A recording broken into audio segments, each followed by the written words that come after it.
آج کے اس خطبہ جمعہ میں جس موضوع کے تحت قرآن و سنت کی روشنی میں کچھ باتیں کہنی ہیں وہ ہے ماہ سفر اور بدشگونی کی حقیقت۔ ہم جس مہینے میں سانس لے رہے ہیں یہ ہجری سن کا دوسرا مہینہ ماہ سفر ہے،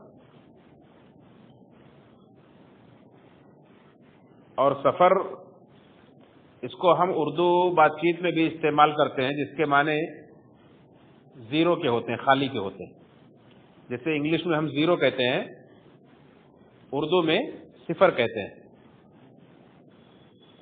عرب بھی خالی چیز کو سفر کہتے تھے، جیسے کہتے تھے کہ سفر البیت گھر کا خالی ہونا، سفر الید ہاتھ کا خالی ہونا۔ اور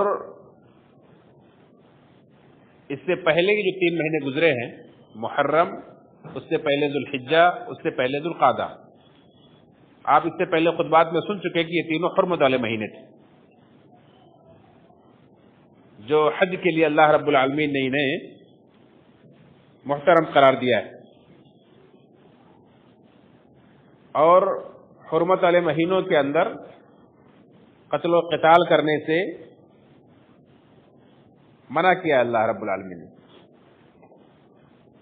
اور اس کے اندر قتال کرنے کو کبیرہ گناہ قرار دیا ہے، تاکہ لوگ ذوالقعدہ کے مہینے میں امن و امان کے ساتھ جائیں، حج کریں، سفر کر کے مکہ جائیں، ذوالحجہ میں حج کریں، اور پھر محرم کے اندر امن و امان کے ساتھ اپنے گھروں کو واپس لوٹ جائیں۔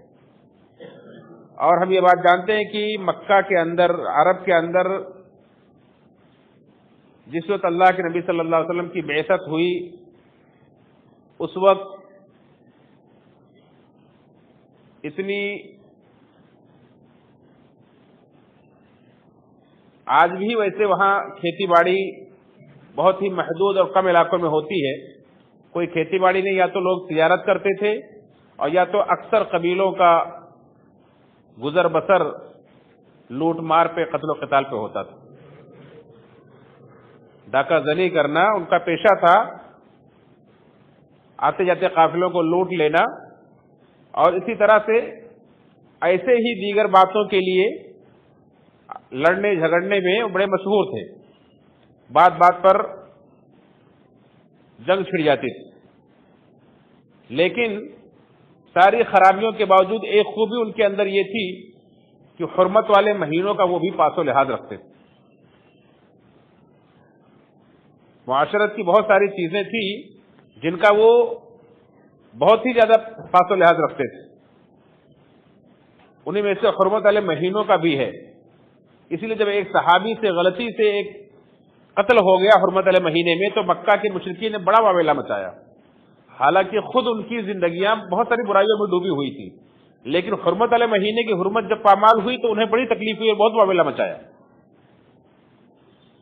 تو حرمت والے مہینوں کے اندر یہ لوگ اپنے باپ کے قاتل سے بھی سامنا ہو تو اسے چھیڑ چھاڑ نہیں کرتے تھے کہ حرمت والا مہینہ گزر جائے گا تب دیکھیں گے۔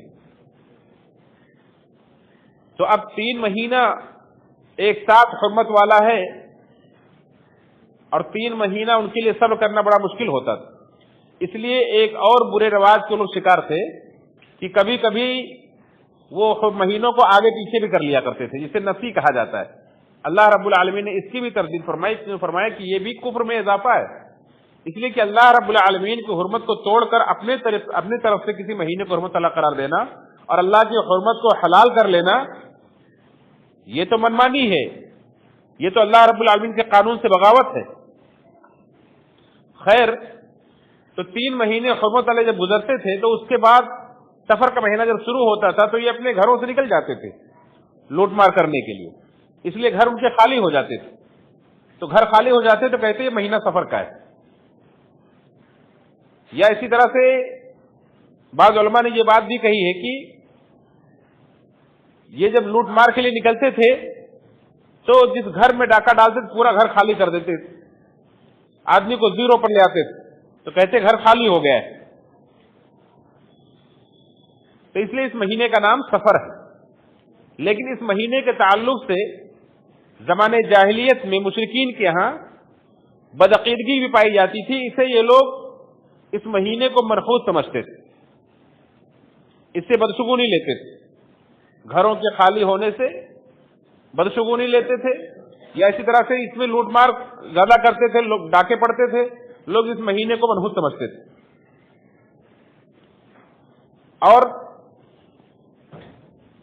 بہت ساری بدعقیدیاں تھیں ان کے اندر، اور انہی ساری اوہام و خرافات اور بدعقیدیوں کو ختم کرنے کے لیے اللہ رب العالمین نے جناب محمد رسول اللہ صلی اللہ علیہ وسلم کو توحید کا دین دے کر کے بھیجا، جو سارے نبیوں کا دین ہے.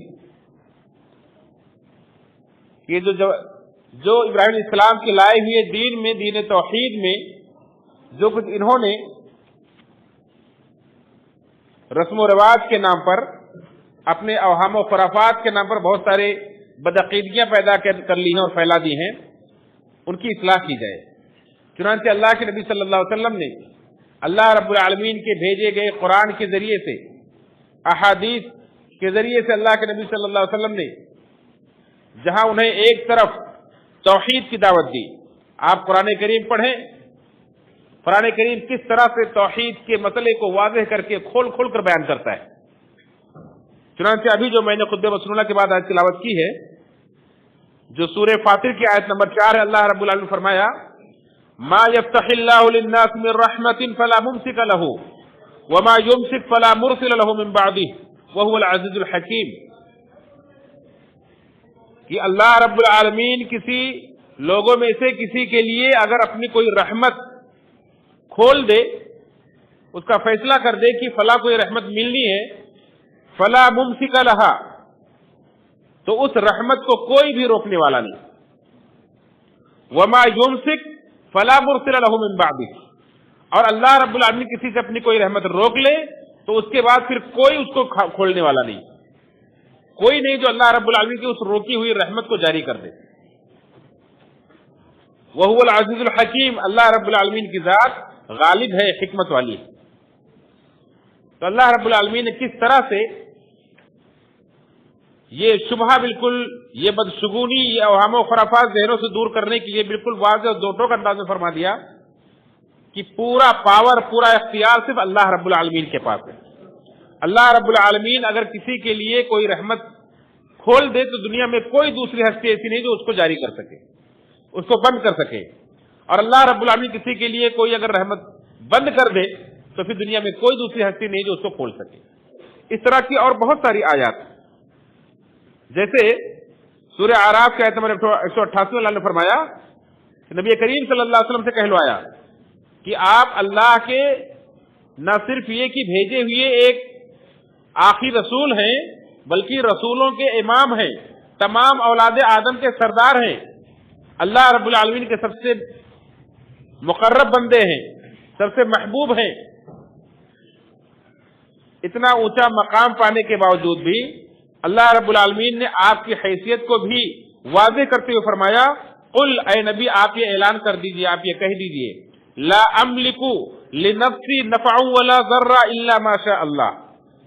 کہہ دیجئے کہ اے لوگو، میں تمہارے لیے تو دور کی بات ہے، خود اپنے نفس کے لیے، اپنے آپ کے لیے بھی، اپنے آپ کے لیے بھی کسی نفع اور کسی نقصان کا مالک نہیں ہوں، الا ما شاء اللہ، مگر اتنا ہی جتنا اللہ چاہے. جو اللہ چاہے وہی ہوتا ہے، میں خود اپنے لیے کسی نفع نقصان کا مالک نہیں ہوں. وَلَوْ كُنْتُ أَعْلَمُ الْغَيْبَ لَاسْتَكْثَرْتُ مِنَ الْخَيْرِ وَمَسَّنِيَ السُّوءُ، اور اگر مجھے غیب کا علم ہوتا تو میں اپنے لیے بہت ساری بھلائیاں جمع کر لیتا اور مجھے کبھی کوئی تکلیف نہیں پہنچتی. ان انا الا نذیر وبشیر لقوم یؤمنون، میری حیثیت، میرا مقام تو یہ ہے کہ میں اللہ رب العالمین کی طرف سے صرف ایک ڈرانے والا ہوں، خوشخبری سنانے والا ہوں. اللہ کے عذابوں سے آپ لوگوں کو آگاہ کرتا ہوں، ڈراتا ہوں، اور اللہ کی رحمت کی، اللہ کی جنت کی میں تمہیں خوشخبری سناتا ہوں. لقوم یؤمنون، ایسی قوم کو جو ایمان لائے. یہ اللہ کے نبی صلی اللہ علیہ وسلم سے اللہ رب العالمین نے کہلوایا قل، اے نبی آپ کہو، یہ میرا مقام ہے، یہ میری حیثیت. تو اللہ رب العالمین کے بعد اگر کوئی ہستی سب سے معزز مکرم ہے اللہ کے بندوں میں، اللہ کی مخلوق میں، جناب محمد رسول اللہ صلی اللہ علیہ وسلم کی ہے، لیکن آپ کے تعلق سے اللہ رب العالمین نے کہہ دیا کہ وہ دوسروں کے لیے دور کی بات خود اپنے نفس کے کسی نفع نقصان کے مالک نہیں، کوئی غیب کا علم انہیں نہیں ہوتا ہے، صرف اللہ رب العالمین جو ان کے پاس وحی بھیجتا ہے وہی جانتے، وہی لوگوں کو بتلاتے ہیں، اور اسی کے ذریعے سے لوگوں کو اللہ کے عذاب سے ڈراتے ہیں، اللہ کی رحمت کی، اللہ کے نعمتوں کی، اللہ کی جنت کی خوشخبری سناتے ہیں۔ اگر آپ نے کہا کہ اگر مجھے غیب کا علم ہوتا تو میں بہت ساری بھلائیاں جمع کر لیتا اور مجھے کوئی تکلیف نہیں پہنچتی، حالانکہ اللہ کے رسول کو بہت ساری تکلیفیں دنیا کے اندر آئی، آپ کے ساتھ دھوکے ہوئے۔ اللہ کے نبی صلی اللہ علیہ وسلم کے پاس قبیلے عزل اور قبیلے قارا کے کچھ لوگ آئے اور کہا کہ اللہ کے وسلم ہمارے علاقے میں کچھ لوگ دین اسلام کی طرف مائل ہیں اور انہیں دعوت دینے کی ضرورت ہے، آپ اپنے کچھ صحابہ کو جو علماء ہوں، جو قاری ہوں، قرآن کریم بھی جاننے والے ہوں، ایسے لوگوں کو بھیج دیجئے تاکہ وہاں جا کر کے انہیں دعوت دے دین کی۔ اللہ کے نبی صلی اللہ علیہ وسلم نے اپنے صحابہ میں سے 70 صحابہ کو جو دین اسلام کے عالم تھے، جو قرآن کے قاری تھے، انہیں آپ نے بھیج دیا، اور انہوں نے وہ لے جا کر کے جب اپنے علاقے میں پہنچے تو انہوں نے دھوکہ کیا اور ان صحابہ کو دھوکے سے قتل کر دیا۔ اللہ کے وسلم کو جب معلوم ہوا یہ واقعہ، یہ حادثہ، تو آپ کو بڑی تکلیف ہوئی اور 1 مہینہ تک ان کے لیے آپ نے نماز کے اندر بد دعا کی، قنوت نازلہ پڑھی ان کے اوپر۔ تو یہ اللہ کے نبی کو اگر معلوم ہوتا تو اپنے صحابہ کو آپ کٹنے کے لیے کیوں بھیجتے؟ کتنا واضح ثبوت۔ اسی طرح سے اس سے یہ بھی معلوم ہوا کہ فجر کی نماز میں جو قنوت نازلہ پڑھی جاتی ہے وہ صرف کسی حادثے کی وجہ سے ایک مقررہ مدت کے لیے پڑھی جاتی ہے، پھر اس کے بعد بند کر دیا جاتا ہے۔ ہمیشہ جو شافعی مسلک کے لوگ جو ہمیشہ فجر کی نماز میں قنوت نازلہ پڑھتے ہیں، یہ درست نہیں ہے۔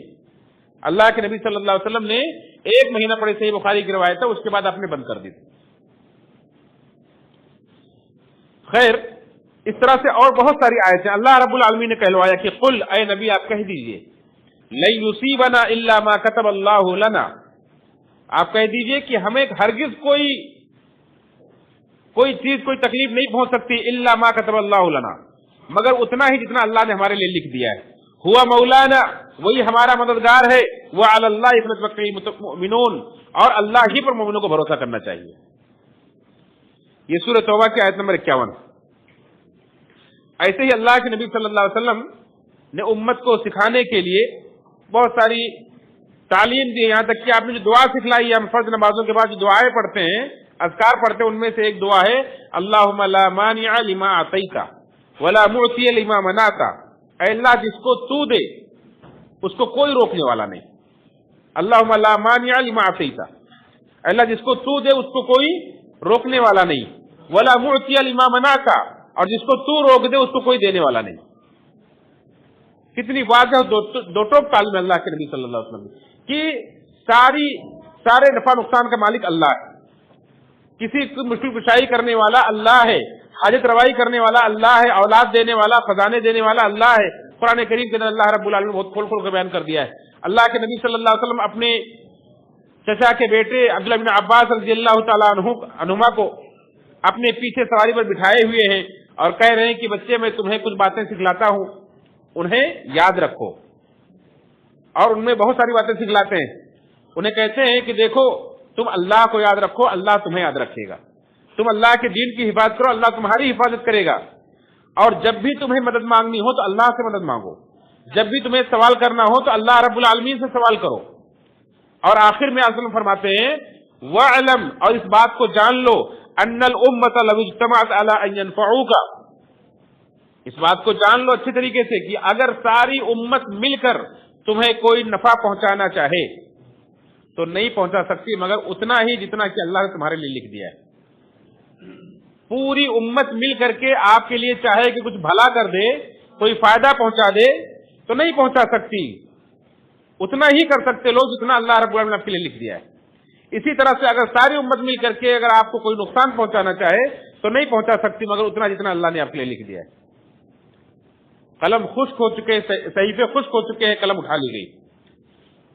تو اللہ کے نبی صلی اللہ علیہ وسلم نے بہت واضح اور دو ٹوک انداز میں فرما دیا کہ سارا اختیار اللہ کے پاس ہے، اور اللہ رب العالمین نے دنیا کے اندر نمونے بھی دکھلائے ہیں۔ موسیٰ علیہ السلام کا واقعہ کتنا واضح ثبوت کہ موسیٰ علیہ السلام کو فرعون نے جب پیچھا کیا اللہ رب العالمین فرعون نے موسیٰ علیہ السلام کو مارنے کے لیے کیا کیا جتن نہیں کیے، لیکن اللہ رب العالمین قدرت دیکھیے کہ اللہ تعالیٰ اپنے معاملے میں کس طرح سے غالب ہے کہ موسیٰ علیہ السلام کو نہ صرف یہ کہ اسی بنی اسرائیل میں پیدا کرتا ہے بلکہ فرعون کی گود میں ہی پرورش کرتا ہے اور انہی کے ذریعے سے اس کی حکومت کو تباہ کرتا ہے کہ اللہ رب العالمین اپنے معاملے میں اس طرح سے غالب ہے کہ فرعون جو انا ربکم الاعلیٰ کا دعویٰ کرتا تھا، سمجھتا تھا میرے برابر کوئی نہیں ہے اور میں جو چاہوں کر سکتا ہوں، اس بچے کو دنیا میں نہیں آنے دوں گا جو میری حکومت کی تباہی کا سبب بنے گا، اور اللہ رب العالمین نے فیصلہ کر دیا کہ بچہ آ کر رہے گا، نہیں روک سکا، لاکھوں بچوں کو قتل کیا اس نے لیکن اس بچے کو نہیں مار سکا۔ اللہ رب العالمین نے نہ صرف یہ کہ انہیں اس دنیا میں اس بچے کو لایا بلکہ اسی فرعون کی گود میں پالا۔ یہ ہے اللہ رب العالمین کی طاقت و قدرت۔ ابراہیم علیہ السلام کو ان کی قوم کے لوگوں نے دہکتی ہوئی آگ میں ڈالا لیکن ان کا ایک بال بھی نہیں جلا سکے، اور اللہ رب العالمین نے اس آگ سے انہیں صحیح سالم نکالا۔ اللہ رب العالمین کے ایک نبی یونس علیہ السلام دریا کے اندر پھینکے گئے، اللہ رب العالمین کے حکم سے مچھلی نے انہیں نگل لیا لیکن وہ مچھلی بھی انہیں ہضم نہ کر سکی اور اسے باہر نکلنا پڑا۔ اللہ رب العالمین کا حکم جب تک نہیں ہوگا آپ کے ساتھ کوئی برا نہیں کر سکتا ہے۔ آپ کو اگر آپ کے پاس توحید کی طاقت ہے، توحید کی دولت ہے، تو آپ کو کسی سے ڈرنے کی ضرورت نہیں، لیکن اگر انسان کے پاس توحید نہیں، توحید میں کمزور ہے، اللہ رب العالمین پر بھروسہ نہیں ہے، اپنے رب کو نہیں پہچانتا ہے، تو ایک بلی بھی راستہ کاٹ دے تو ڈر جاتا ہے۔ بلی بھی، کوا بھی اور الو بھی اگر بیٹھ کر دیوار پر آواز لگا دے تو آدمی ڈر جاتا ہے، مصیبت آنے والی ہے۔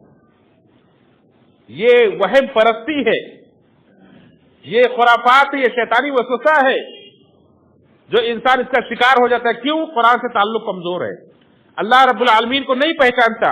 وما قدر اللہ حق قدرہ، جیسا اللہ کو پہچاننا چاہیے تھا نہیں پہچانا۔ لوگ کیسے کیسے بدشگونیاں لیتے، کیسے کیسے چیزوں کو منحوس سمجھتے، جو اللہ رب العالمین کے ہاں کبھی کبھی مبارک ہوتا ہے اس کو لوگ منحوس سمجھتے ہیں۔ قوموں نے اللہ کے انبیاء کو، پیغمبروں کو منحوس سمجھا۔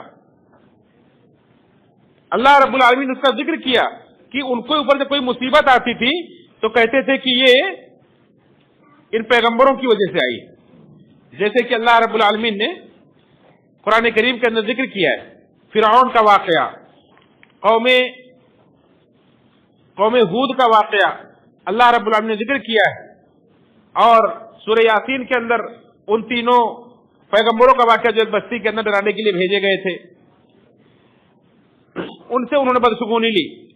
اللہ رب العالمین سورہ اعراف کی آیت نمبر 130 میں فرمایا فَإِذَا جَاءَتْهُمُ الْحَسَنَةُ قَالُوا لَنَا هَذِهِ وَإِن تُصِبْهُمْ سَيِّئَةٌ يَطَّيَّرُوا بِمُوسَىٰ وَمَن مَّعَهُ،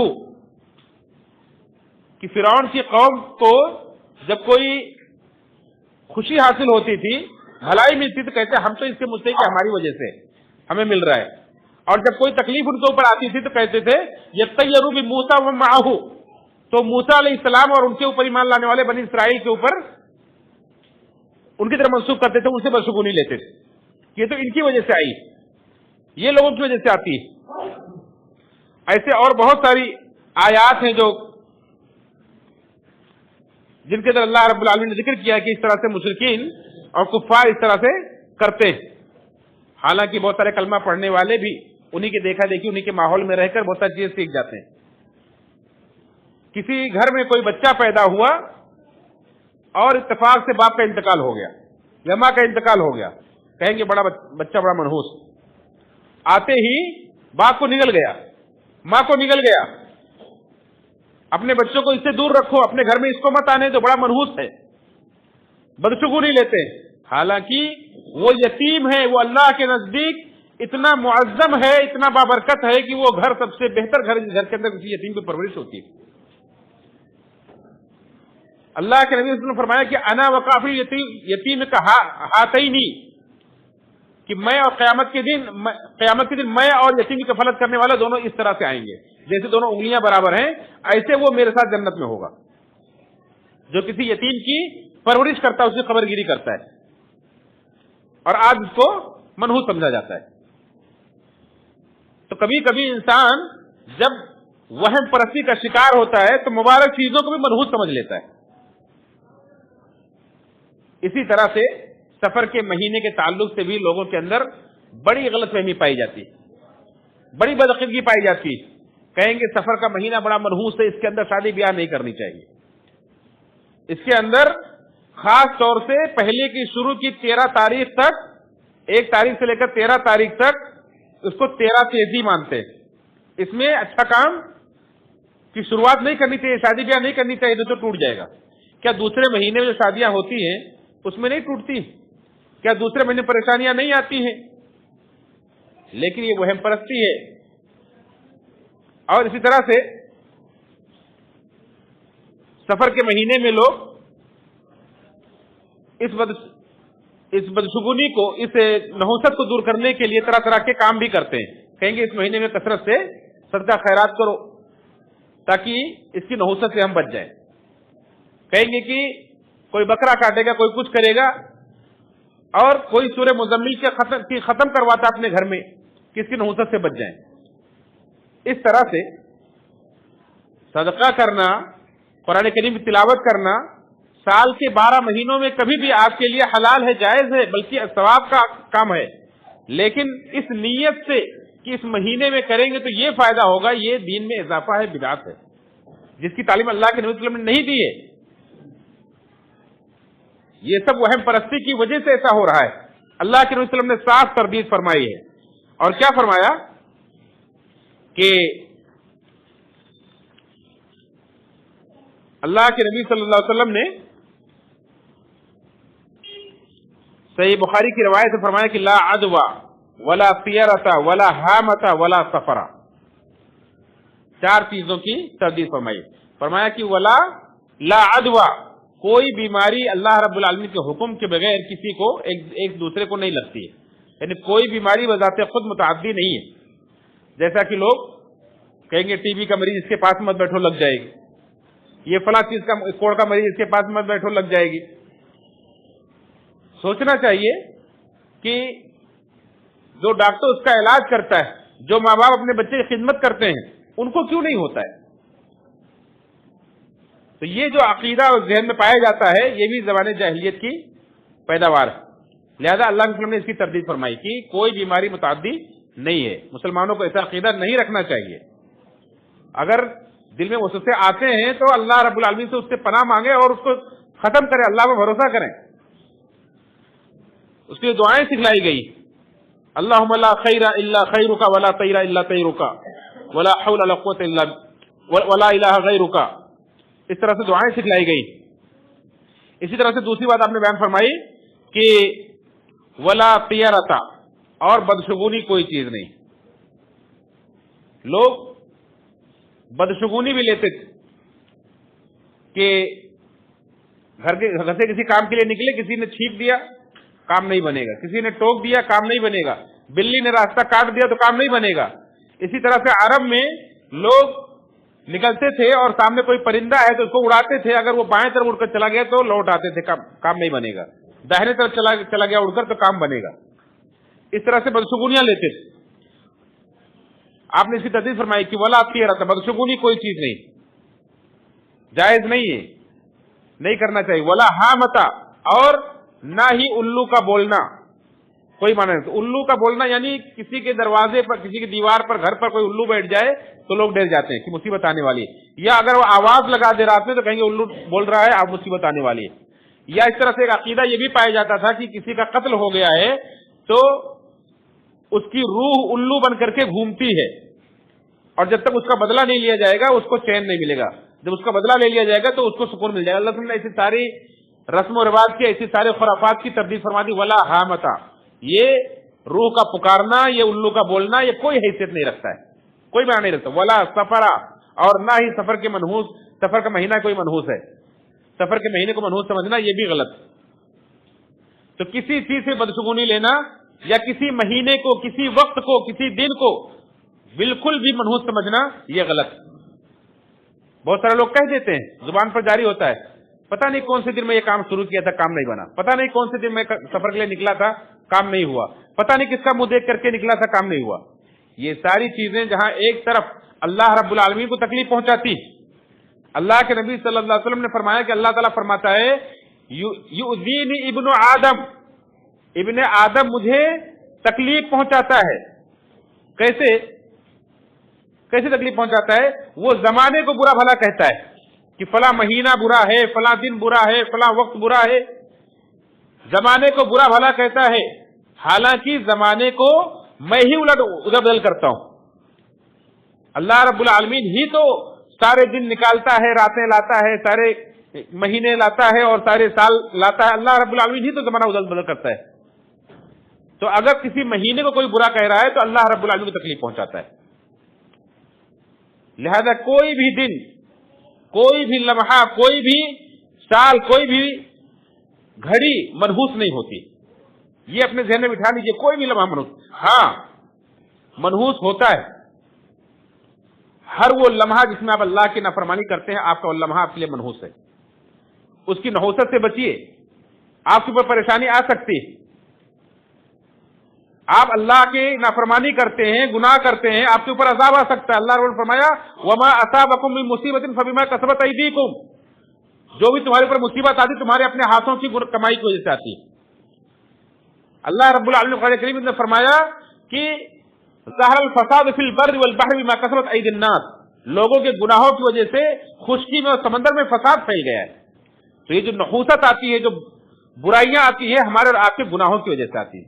اگر ہم گناہ نہ کریں تو کوئی لمحہ منحوس نہیں ہے، اگر ہم گناہ کرتے ہیں، اللہ کی نافرمانی کرتے ہیں، تو ہر گھڑی ہمارے لیے منحوس ہے۔ اسی طرح سے ہر وہ دن آپ کے لیے منحوس ہے جس دن آپ فجر کی نماز نہیں پڑھتے۔